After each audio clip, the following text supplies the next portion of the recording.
All right, so as you guys can see, Mary Kay says Browns Kevin Stefanski will consider giving up play calling to offensive coordinator Tommy Rees and other changes during the bye. Injury updates, Quinshon Judkins, and much, much more. Now, I'm going to play this video clip and let you guys see why I feel like Tommy Rees, along with Shedeur Sanders, could potentially be in play. Another shocking update from the one franchise that never fails to surprise, the Cleveland Browns.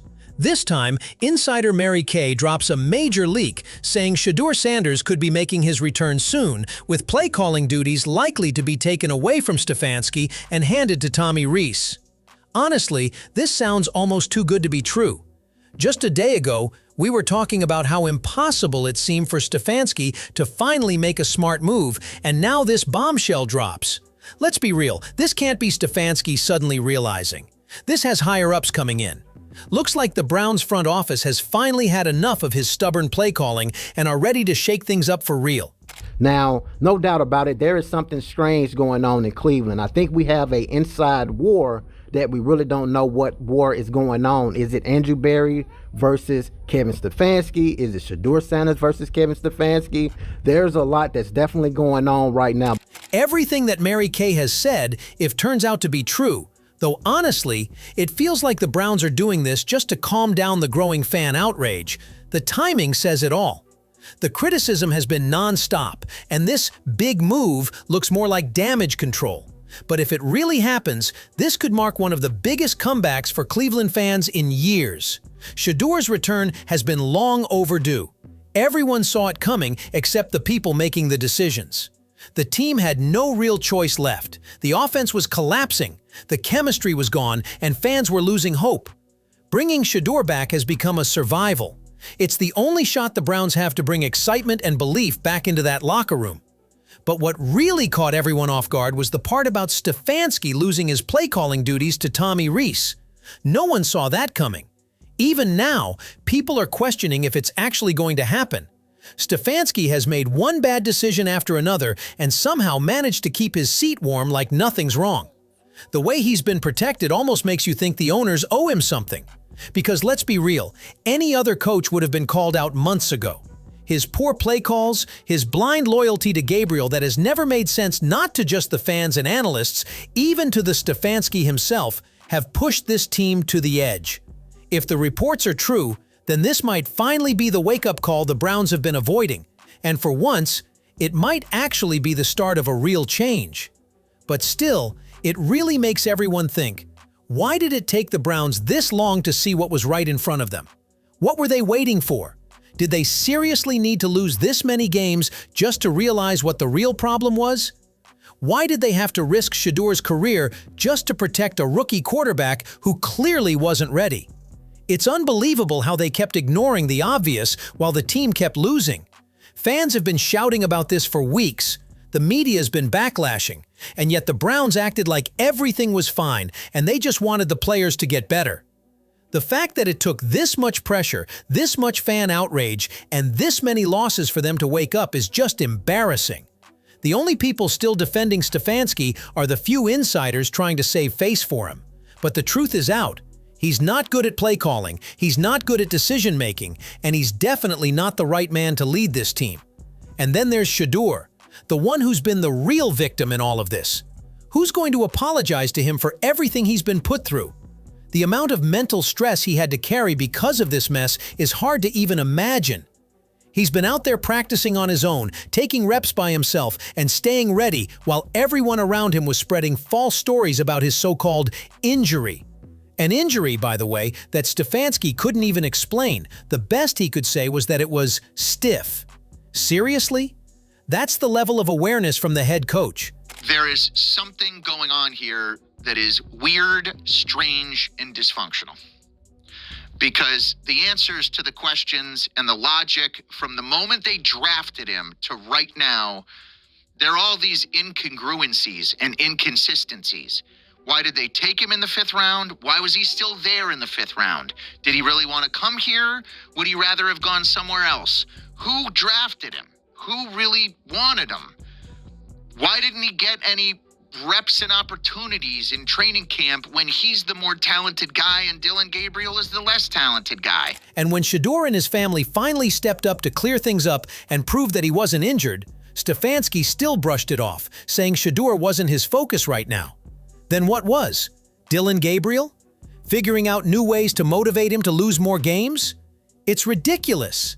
Stefanski had one of the most talented young quarterbacks sitting right there, ready to play, and he chose to ignore him completely. Instead of supporting Shedeur and backing his comeback, he kept feeding the same weak narrative while the team kept falling apart. The whole situation has been unfair, and it's about time someone admits that Shedeur deserves better from the coach, the team, and everyone who played a part in holding him back. Coming back to the latest buzz, the speculation that Tommy Rees might actually be given the play-calling duties. Now let's be honest. Do you think it's really going to happen? Because if it does, it's going to be wild. The pairing of Rees and Shedeur already sounds like something the Browns desperately need. People are already saying that once Rees takes over the play-calling, he's going to put his trust in none other than Shedeur as his QB. And honestly, that's what everyone's been waiting for. If this rumor turns out to be true, it might just change everything for Cleveland. The idea of seeing Shedeur finally getting the system that supports him under a coach who understands how to use his talent is thrilling. Fans have already been digging up old clips of Rees and Shedeur working together. Here we go. Here we go. Good. Don't start us off. If you're here, you're here. Okay. And coming up high. Good? Here we go. Eyes down the field. Good. We're reading those seams. I didn't think I was in harm's way. Standing over here. Hey, we're going to do a lot of work when we climb up, is keeping this thing on that now. These now that are going to be tackling you, it's a different world, you feel me? It's a different world. You see Myles Garrett walking around with his shirt off? We got to have that ready to roll. You know I'm mic'd up. I hope that makes it. Ball's on the right hash. Quick game. Push our timing on this. Ball's out. Good spot. Switch sides. Good timing. Hey, that's the timing we're after. Good rhythm, baby. I f***ing love that. Hey, switch sides. So right away, we're not just going here. Our eyes are still here, and now we're reading that, and now we're coming back. Perfect. That's exactly what I'm talking about. If that partnership actually happens, the Browns could finally start winning again. Shedeur has shown good passing accuracy, quick reads, and smart decisions even when things around him were messy. Tommy Rees knows how to design plays that fit his quarterback's strengths, and that's exactly what the Browns need. Under Rees, teams have seen better passing yards, faster tempo, and more consistent drives. With him calling the plays and Shedeur running the offense, the Browns could finally fix what's been broken. Fewer wasted drives, more scoring, and an actual plan that works instead of constant confusion. It's a setup that could finally bring results instead of excuses. Now, to my understanding, he regretted that because he, for a moment, lost sight of the fact that any utterance of Shedeur becomes a big story. Yeah. He lost sight of that in answering that question. He didn't think it was a big deal saying, well, no, he's not getting for, it was a massive deal. Yeah. So, and I heard that given a second chance, he would have answered that question differently. Okay.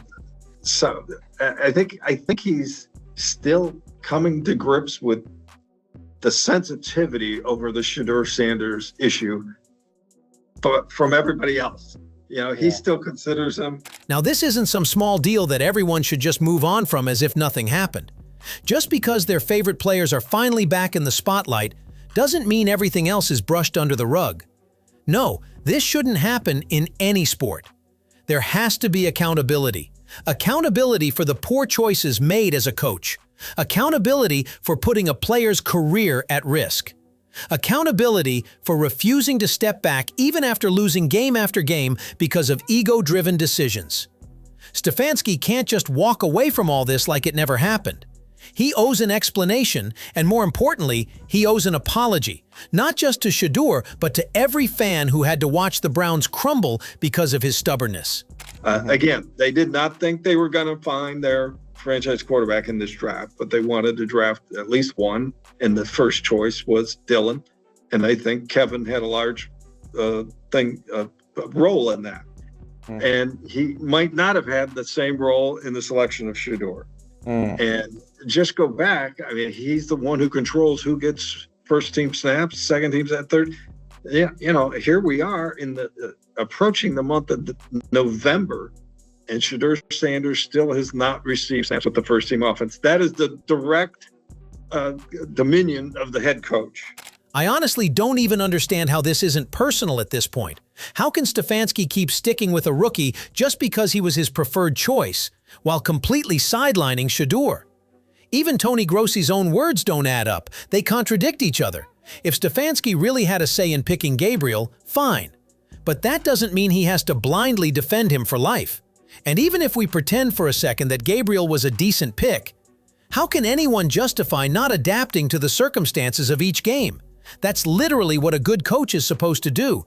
You don't keep proving a point at the cost of your team's success. Yeah, I think the realization might have hit him this week, because it certainly hit me, that Gabriel's not going to be able to take him to the finish line.